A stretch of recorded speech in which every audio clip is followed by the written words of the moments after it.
امریکی صدر نے ایران کی ناکابندی کو بمباری سے زیادہ مفید قرار دے دیا۔ وائٹ ہاؤس میں میڈیا سے گفتگو میں کہا کہ ایران کی آبنائے ہرمز سے متعلق صلاحیتوں کو نشانہ بنا رہے ہیں۔ آبنائے ہرمز میں جن ممالک کے تحفظ میں مدد کر رہے ہیں وہ اخراجات ادا کریں۔ دعویٰ کیا کہ آبنائے ہرمز کھلی ہے اور کھلی رہے گی۔ امریکی سینٹ کام نے اعلان کیا ہے کہ ایران کی امریکی بحری ناکابندی آج رات 1 بجے سے شروع ہوگی۔ ایران کی امریکی بحری ناکابندی آج رات 1 بجے سے شروع ہو جائے گی۔ اس بار تجارتی جہازوں سے چارجز بھی وصول کیے جائیں گے۔ صدر ڈونلڈ ٹرمپ نے ایران کی ناکابندی کو بحال کرنے کا اعلان کرتے ہوئے کہا کہ ایران کے خلاف ناکابندی دوبارہ نافذ کی جا رہی ہے۔ سیکیورٹی اور تحفظ کے اخراجات پورے کرنے کے لیے تمام کارگو پر 20% فیس وصول کی جائے گی۔ ٹرمپ نے ایران کی ناکابندی کو بمباری سے زیادہ مفید قرار دے دیا۔ Controlling the straits, we're putting the blockade back.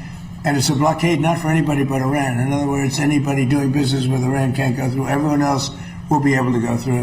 So it's a blockade. It's a very strong blockade.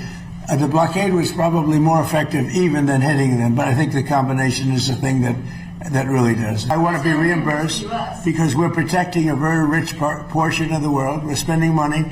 And so what we've done is we are going to be reimbursed for protection. We're protecting by the countries that we're helping.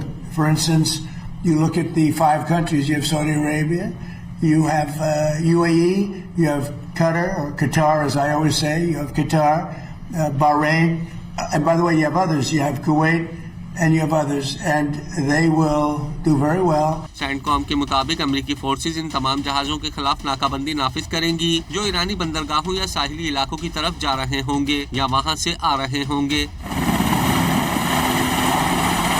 X پر جاری بیان میں Saint کام نے مزید کہا کہ امریکی فوج ان تمام جہازوں کے لیے خطے کے سمندری راستوں میں آمد و رفت کی حمایت جاری رکھے گی جو ناکابندی کی خلاف ورزی نہیں کر رہے۔